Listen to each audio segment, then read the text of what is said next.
Hi guys, आज का topic है जीआईटी का लास्ट टॉपिक जीआई मोटिलिटी।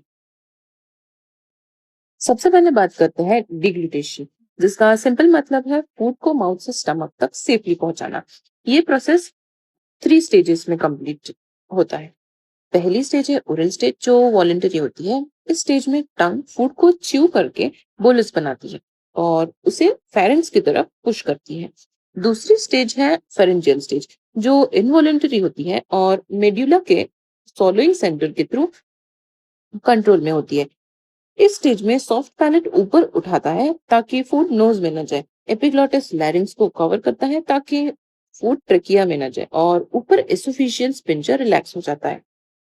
तीसरा स्टेज है इसोफेजियल स्टेज, जिसमें पेरिस्टाल्टिक वेव फूड को इसोफिगस के थ्रू स्टमक तक ले जाती है और लोअर इसोफेजियल स्पिंचर रिलैक्स होकर फूड को स्टमक में एंटर करने देता है।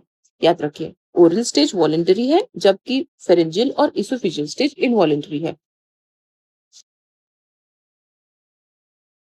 अब बात करते हैं स्मॉल इंटेस्टाइन्स की मूवमेंट। इसकी सबसे इंपॉर्टेंट मूवमेंट है सेगमेंटेशन मूवमेंट। ये मिक्सिंग मूवमेंट है। इसका काम फूड को डाइजेस्टिव जूस के साथ अच्छे अच्छे से मिक्स करना और एब्जॉर्प्शन बढ़ाना है। दूसरी मूवमेंट है पेरिस्टालसिस। ये प्रोपल्सिव मूवमेंट है जो फूड को आगे इंटेस्टाइन की तरफ पुश करती है।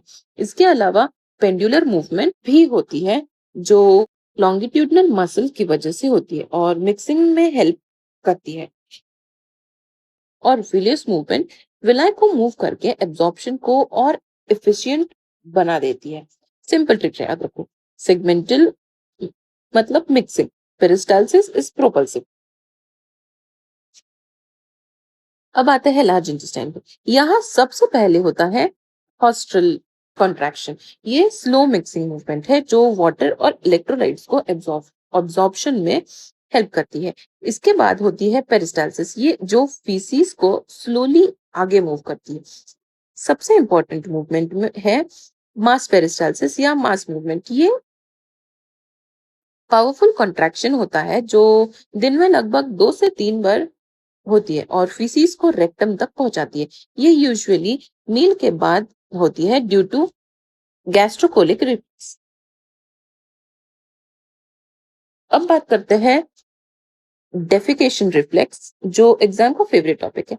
जब रेक्टम फीसिस से फिल होता है तब उसके स्ट्रेच रिसेप्टर स्टिम्युलेट होते हैं। ये इम्पल्सेस स्पाइनल कॉर्ड के S2 S4 सेगमेंट तक जाती है।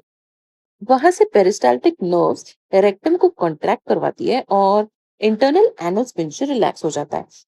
अगर person voluntarily external anal sphincter को भी रिलैक्स कर दे तो डेफिकेशन हो जाता है। याद रखिए, इंट्रिंसिक रिफ्लेक्स वीक होता है जबकि पैरासिम्पैथेटिक रिफ्लेक्स में और पावरफुल डेफिकेशन रिफ्लेक्स है। अब देखते हैं गैस्ट्रिक एम्पटिंग, यानी स्टमक से काइम का डुओडेनम में जाना। अगर स्टमक स्ट्रेच हो या गैस्ट्रिन हार्मोन रिलीज हो तो गैस्ट्रिक एम्पटिंग बढ़ जाती है। लेकिन अगर डुओडेनम में एसिडिक फूड, फैटी फूड या हाइपरसोमैटिक काइम आ जाए तो गैस्ट्रिक एम्पटिंग स्लो हो जाती है। इसी में सबसे इंपॉर्टेंट इनहिबिटरी हार्मोन है सीसीके और सिक्रीटिन, और जीआईपी भी गैस्ट्रिक एम्पटिंग को डिक्रीज करते हैं।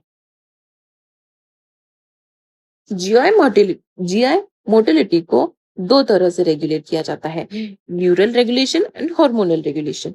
न्यूरल रेगुलेशन में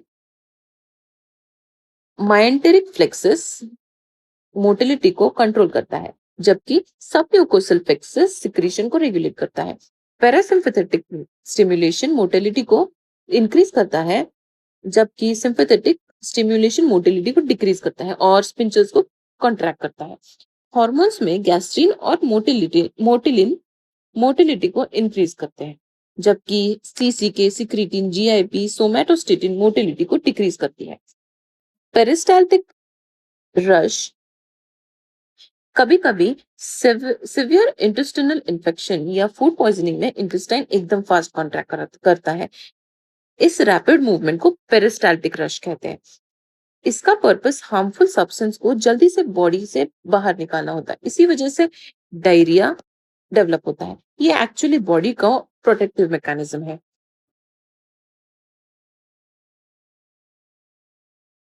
एकेल्सिया कार्डिया, कार्डियक स्पैस्म। लास्ट टॉपिक है एकेल्सिया कार्डिया। ये एक मोटिलिटी डिसऑर्डर है जिसमें लोअर इसोफेजियल स्फिंक्टर रिलैक्स नहीं करता। इसका मेन रीजन होता है माइंटेरिक फ्लेक्सिस के इनहिबिटरी न्यूरॉन्स को का डिजेनरेशन। पेशेंट्स को सॉलिड लिक्विड दोनों निकलने में डिफिकल्टी होती है, जैसे जिसे डिस्फेजिया कहते हैं। फूड वापस मुंह में आ सकता है, यानी रिगर्गिटेशन हो सकती है, और वेट लॉस भी होता है। डायग्नोसिस के लिए इसोफिशियल मैनोमेट्री गोल्ड स्टैंडर्ड है और बेरियम सॉलो में बर्ड पिक अपीयरेंस दिखता है।